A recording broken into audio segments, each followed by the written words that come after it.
Daniel, welcome to the Sipping Point. Thank you so much for having me. Super excited. I am too, and I've mixed up a couple of your cocktails, so I'll be tasting those along the way. But I'd love for you to start out and let my listeners know about Craft Mix. What was the genesis of the idea that created these cocktail mixes that you can take with you anywhere, including an airplane? Tell us how that all came about. Yeah, absolutely. Yeah, just to give like a really quick gist, I guess, for all the listeners out there. Like you said, they're portable. I guess you could kind of say like pocket-sized cocktail mocktail mixers. She's got them right there. They're 3 inches by 3 inches, so you can fit a bunch in your purse pocket, bring them wherever you go. They're made from real fruit, so they're all natural, low calorie, low sugar. And I guess the genesis of it was our founder, who is a young guy. He's turning 30 soon, so I don't know if that's a soft spot for him, but young guy. So right before COVID, he was a bartender, kind of straight out of college. And he was always that guy where he had his buddies over and he was the one making drinks, because you have your bartender of the friend group and he's the one making drinks. So he would just find himself kind of away from the party and constantly just going back and forth and saying, "Hey, Jake, you make me another one. Jake, make me another one." And so he also was a very health-minded person. His dad had a few kind of like health things that was going on. So he wanted to make a product that not only was quick to make, kind of foolproof. It takes about literally 15 seconds to have a craft cocktail, but also something that's a little better for you. And obviously around that point in time was kind of when health was really starting to rise, kind of that 2019, 2020 time. And that was when he made the products. He made it literally out of his kitchen. He was ordering all the ingredients to his apartment and mixing them up, a la Breaking Bad in his apartment, and was, had a few, I'm sure, long nights to make sure the formulas were correct. But yeah, now we've been around for a little over 5 years, coming up on 5.5 as a company, and trying to, make it work day by day. But that's a little bit about the history of how the brand came about. Love that. And the whole better for you category obviously is a very popular trend right now. Maybe people, want to drink better or even drink less, because these you can make as a mocktail or as a cocktail. And I made mine as cocktails just to put that out there, but you could do it either way. Who do you see as your prime customer? I mean, who do you see as this sort of ideal craft mix customer? Yeah, I mean that's a really good point, because like health and wellness, it really does change year by year, sometimes even more, quicker than that. Like there was a point a few years ago where everything was 0 calories, zero sugar, and really just pumped with like all this crap that inflamed your gut. And we, like I said earlier, we have a little bit of sugar. It's 5 grams per packet. So if you're on like a zero sugar whatsoever, you might not be able to enjoy our products, but it's a better for you product that still tastes amazing. And taste is king, no matter, kind of where we are with society. Taste is always going to be king. So I guess like our customer demographic is mainly that person who, wants to have a good time with their friends, might not be a bodybuilder or like, this super uber health focused person, but someone that wants to have fun, kind of have that sense of community with their friends, and still have something that's, better for you than the typical mixers that are out there that are 40 grams of sugar compared to 5. So you save some calories Yes. there. And like you mentioned, it's a non-alcoholic powder. So every product can be made as a mocktail. You just omit the, one shot of liquor for an extra shot of water. And they still taste really, really good. So it's kind of like all inclusive. We don't necessarily have, one customer segment that works. Like anybody can enjoy our drinks, and that was kind of the whole point of it. Um, Hmm. so yeah, yeah. Let's talk about it, how you make it. So basically, the first one I trying here is your passion fruit Paloma, and mix it with 4 ounces of water. You put the contents of this. I did 1 ounce of tequila for this one. And then you just stir for 30 to 60 seconds just to get it all integrated. And I just strained it over some ice. So it was super simple. I travel a lot, so I love the idea of bringing this on the plane when maybe I don't like the options there, but I could just get the spirit and the water. But like you said, in a minute, we have the cocktail here. So, how do you come up while I sip this passion fruit paloma? Tell me about how you decide on the flavors. You sent me the variety pack, but you have many, many more flavors out there. Who is the brainchild behind all these flavors? So our founder and CEO is still the main product development person, I guess you could say. I mean, we're a small team, so we all kind of wear multiple hats, but he definitely manages all of that. And yeah, that variety pack SKU that you have there was our first ever product we launched. So it was all the four flavors that are inside of it, which is blood orange Mai Tai, mango margarita, strawberry mule, and passion fruit paloma, as well as the variety pack. That was it when we first launched. And then, obviously things are kind of hyped up as you go along. So, like I said, that was 2020 or so. Espresso martinis weren't really popular then. They were kind of on the come up, but around 2022, 2023, that's when they really blew up. So we launched ours, I believe, late 2023. So just kind of following the trends, but also wanting to have a lot of stuff that's more personal, like a strawberry Moscow Mule might not be something that you can find, at a bar. It might not even be something you would think of, right? You might just think of a normal Moscow Mule, but having that kind of strawberry and ginger lime kind of, twist to it really gives it that Hmm. sweet, sweetness that is really, kind of the craft mix special. We also did some margarita launches. We have a classic margarita we launched later on, as well as dipped our toes in the 0-calorie, zero sugar with our skinny marg. Then, a couple years later, we did like a seasonal launch. So we have an apple cider, we have a cranberry vanilla. And then lately, I would say, the last year or so, we've really focused on how can we still be in the cocktail world, but like maybe we could step out of it too and see what we could do. So we launched a hot chocolate mix, which has been insanely popular for us, especially the winter months. But also lemonades. We launched a full lemonade line last spring, which has been really great as well. And then, this might be breaking news to people because we haven't really spoke about it too much, but we are launching an electrolyte line this summer as well, probably around June or July. So that's kind of the beauty is as a powdered beverage brand, there's a lot of different things you can do. And we just want to, kind of right now throw things at the wall and see what sticks. And so far, everything's stuck. So, yeah, that's kind of Nice. Well, being a small, agile company, I guess you have that luxury to be able to try a lot of things and maybe move a little faster than some big companies would. This is delicious, by the way. Really, really love it. Have you I know you're selling direct to consumer like myself. I can go to, craftmix.com and purchase any of the flavors. Where else can people find your cocktail and drink mixes? Yeah, really good question. So online is definitely the easiest because you could, get it same day on Amazon Prime and obviously craftmix.com. Retail, a lot of CPG people I'm sure are listening to this and they agree with me. It's definitely hard to crack. And you've learned that, maybe your online customer isn't your retail customer. And so over the years, we've acquired a lot of, more independent kind of retail shops. So I like to think of your hometown on Main Street, that one gift shop that's been there your whole life and you're like, how the hell are they still in business? It's because of us. It's because we sell so much craft mix at that store, I can promise you. So we have a couple thousand of those stores. And then we've done a few different launches. We've worked with Sprouts in the past. We're actually in a couple of, some Walmart stores, about 200 Walmart stores. And this year's the biggest retail year for us. We're launching in Michael's, the craft store. So all 1,200 Wow. in some odd US Michael's stores in May, which is really exciting. So please go support because we need your help there. And then we also have another really large launch potentially in October, which I don't want to put it out in the world yet, but that's going to be the biggest one ever. So I would say right now we're in about maybe 3,500 stores once Michael's launches.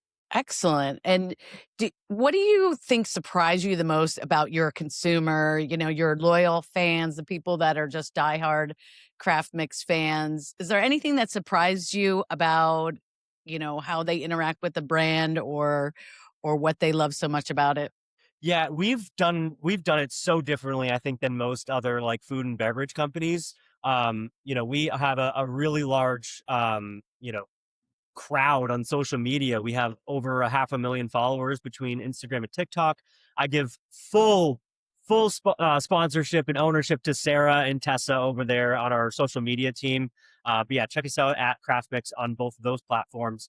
But we've really found a way to like have a great community where sure we make cocktails and mocktails and they're great products, but also we're a fun young team. Like we post skits where we're pranking our boss on our weekly team calls, or Sarah will call me up and prank me, and we're just kind of like to keep it relaxed. And I know a lot of people in the corporate world wish they could do that. I think a lot of companies take it way too seriously, and it's just never that serious. I like to say we're on a floating rock, so I promise you it's not that serious. So we like to keep it relaxed. But yeah, I think our Right. our customer wants to have something to like root for, or people to root for. And we found that, because we have such great people that work for us, let's highlight our personalities and show the fun that we do have working. And people have really enjoyed that. So Now, I mean, obviously, you can take it with you anywhere on the go, whether you're, road tripping or flying somewhere. Have you ever thought about having the airlines sell these on the plane? I would think this would make their life a lot easier because it takes up so much less room. There is this whole environmentally sustainability feature that you have, given that you're able to do it in such a small packet, and not, have all of this extra waste like glass and plastic and all those things. Uh, have you collabed with any airlines or any travel companies? yes, 100%. It's funny you bring that up. The way airline and most like travel, like even train companies like Amtrak, they're very contractual when it comes to their food and beverage items they have on board. So we actually had a 2-year contract with JetBlue where we were their like sponsor. We had a sponsored cocktail on their menu for a couple of years. Same thing with Amtrak. I believe we were with them for one full calendar year. But yeah, like you said, it's sustainability is huge for them, and you might not really think of it. It's like, we had 12 packets on board, right? So our packets are 7 grams, whatever that math comes out to. But if you compare it to, having 6 bottled, liquid mixers on there compared to our 12 packets, you might think, oh, you save a pound or two per flight. But if you then think about how many flights they have per day, per airline, and what that actually costs in fuel emissions, like it adds up really quickly. So the airlines see the value in us. And it was a success. We were moving through a lot of packets with JetBlue. And we're hoping that, once their current contract that they have, we can kind of circle back with them and get back on. And yeah, we've been in contact with nearly all airlines, I would say. And we know that that's going to be a huge, huge piece of our business eventually. So Mhm. yeah, it's funny you mentioned that, but yes. Perfect. Well, I also made the blood orange Mai Tai, so that was the second cocktail I mixed up here. Um, what are your thoughts on this? I love blood orange, so I was immediately attracted to the cocktail. I did put a little rum in here, as that's typically the spirits for a Mai Tai, but tell me your thoughts on this one. It's funny because the two cocktails that you're drinking are actually like on the lower ranking scale for us in terms of top sellers. And you Wow. said you're both great. So it just kind of goes to show that like we do have really great products. I'm like not even a coconut guy. Like usually coconut flavored things, even when there's just a little hint of it, I don't like. But I really do like that flavor. I think it's very tropical. It kind of transports you to like thinking, toes in the sand on the beach type of vibe. And yeah, Absolutely. it's definitely orange focused, a little bit of coconut on the background. I get some kind of citrus, undertone, but I really like that flavor. And I could see throwing it in one of those little smoothie blenders and making it into a frozen drink as we get into the warmer weather. Where are you connecting, to us from? Where are you in the world and where is everybody in the company in that one location? It's so we're actually all remote. So I'm from New Hampshire originally. I live about 45 minutes south of Boston now in Weymouth, Mass, South Shore, Mass. Mhm. And yeah, JT, who's our founder CEO, he's in LA. Sarah, our social media manager, is in Nashville. I have a sales intern who goes to the University of Tennessee in Knoxville. So we're all over the place. Our marketing director's in the Seattle, Washington area. So we are literally scattered very far apart, but we make it work. We're all, like I said, we're all in line and we're all so close that it kind of works. But Yeah, it just goes to show that you don't need to have an office to be successful. You can work on your own Not time and anymore. be relaxed. I saw you had some great video content, obviously on your socials, but also on the website. Tutorials about mixing up the different drinks, or just thoughts about the different flavors. What is the way you come up with that? Are these just really amazing loyal fans? Are these all people from your team? How are you keeping your content fresh and showing people all the different ways to use craft mix? Yeah, it's definitely, I would say, mainly internal strategy. And then we work with some UGC creators like Mocktail Girly on Instagram and TikTok is one that we've worked with a lot. She does, really, really great, drink making, content. So yeah, I would say a lot of it is making sure that we're showing that the drink can be made and look like literally you bought it from a bar, even though you made it in your home with the same glass you've been drinking out of for the past 10 years.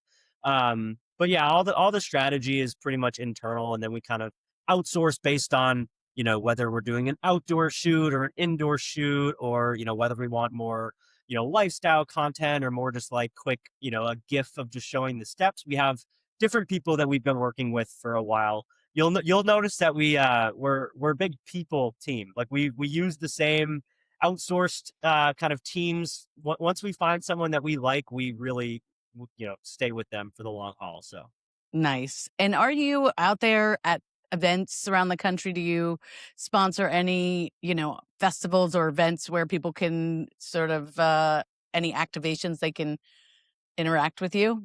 So nothing recurring. We've done, we sponsored a music festival once in San Diego. I'm blanking on the name. I think it was Same but Different was the name of the festival. But yeah, we had two drinks there. So we had our espresso martini and our classic margarita. Of course, they were the two top selling mixed drinks at the festival. Because why wouldn't they be? But it makes sense because, for those types of events, they're really fast paced, high volume, and they need to get things out really quickly. So each day they would go in, they had an idea of how many, drinks each bar would be serving in that day. And they pre-bashed it before the gates even opened. So you just, basically make like 12 drinks in a tub, mix it for a couple of minutes, and it's good all day. You sit it on ice and it's literally, you can just pour as you go. So if you're having a large family event or a large party at your house, the same works. You can buy a bunch of different packets and make 20 drinks in a big pitcher, literally just stir it once and it's good all day. Yeah, music festivals are definitely a strategy for us, just like kind of airlines in the future. It's just kind of one of those things where we have so many things that we could be doing and will be doing, but we only have so much, human manpower and, kind of hours in the day. But eventually we will be, sponsoring more once our kind of marketing budget expands a little bit. But we've had success with it. So Love that. And do you have a craft mix hack? Like maybe two flavors that you mix together that you think are delicious, or just a little secret recipe that you figured out enjoying the different flavors over the years? strawberry mule and mint mojito, strawberry and mint. Mint Oh, mojito on its own is probably my least favorite flavor. Some people, it's kind of a polarizing one. Some people love it, some people hate it. But for some reason, the strawberry mint thing really, and a watermelon mint is popular too. But maybe it's just that kind of fruit with mint flavor I really like. So try that out. But I like to say too, our slogan is "Be your own bartender." So however the hell you like to make your drinks, you can make it. If you like it sweeter, make it sweeter. If you don't like it as sweet, you don't have to make it as sweet. If you like it stronger, add more liquor. Like once you kind of figure out how you like your products, you can eyeball it. You don't have to measure 4 ounces and 1 ounce. You can right. kind of eyeball and you're good to go. And I used regular just spring water, but I noticed a lot of people were using like the bubbly water for a lot of the cocktails as well. So I guess you could interchange this with carbonated water if you want Yes. more of that I would say for fizz. all of them, except for obviously like espresso martini, that would be kind of gross with sparkling Uh, water. Same thing with obviously hot cocoa. You don't want that sparkly, but I think like anything no, fruity, you can make it sparkly. that's awesome. Okay, a couple of just fun questions. What do you think is the most overrated cocktail? Bloody Mary is an easy, quick answer.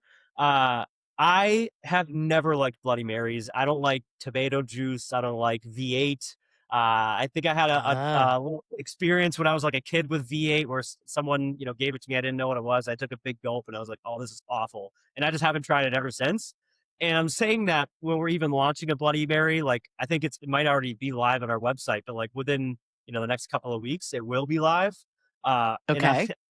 it's funny because me and our founder, when I first started here, we agreed we both hate Bloody Marys. We'll never do it. We know how popular it is. We know if you go to the cocktail mix section, in the grocery store, it's pretty much 90% Bloody Mary mixes.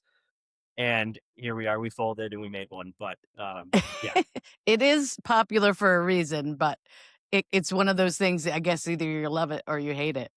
100%. What do you think is the biggest mistake people make making cocktails at home, other Um, than not getting craft mix?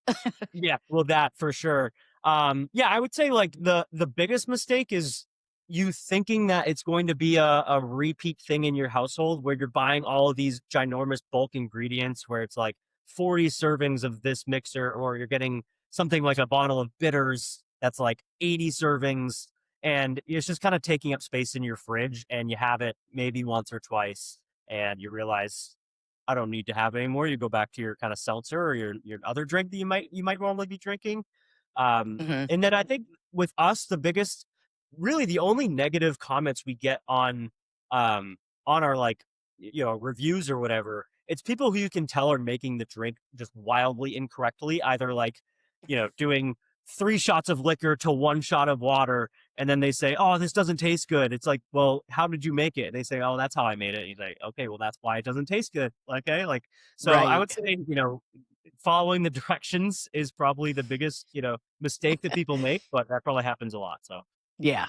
Well, it's very easy. It's 4 ounces of water or sparkling water, 1 ounce of alcohol or more, but try yeah, it with the 1 ounce, I think is what you're saying, and then you can always up the ante later, but I would think that you specifically have scientifically created the mix to operate in that ratio, so if you're not using the ratio, then it's gonna throw off the taste as well. correct. Yep. Yeah, and like I said, if you don't like the sweetness as much, you can add an extra shot of water. You can really tailor it, but around that, kind of like I like to say about 5 ounces of liquid per packet is kind of the sweet spot. Maybe give or take an ounce or two. Anything other than that, it's probably going to throw it off quite a bit. And Mhm. if you make it that way and don't like it, you don't have to tell everyone on Amazon that you don't like it when you made it that way. Follow the directions, which are on the back and on the website as well. Well, this has been great, and thanks for getting me to double fists in the afternoon. I appreciate that. If folks want to tell everyone again where they can go to interact with you on social, your website, and we only scratched the surface of flavors here. There's so many more out there on the website I saw, and of course, Bloody Mary coming on soon. Where should people go to interact with you? Yeah, so TikTok and Instagram, our handle is at Craftmix, just the company name. You can also check us out at craftmix.com. That's our website. We're also on Amazon, obviously. If you're a Target.com, same thing with Walmart.com. So any of those platforms we're available on. And then, yeah, if you ever have questions, our main company email is just info@craftmix.com. We get back to you very quickly. We have an awesome team, that supports that. So Awesome. Well, Daniel, thank you so much. I just want to say thank you for coming on the sipping point and cheers. cheers. Yeah, thank you so much for having me. This was fun.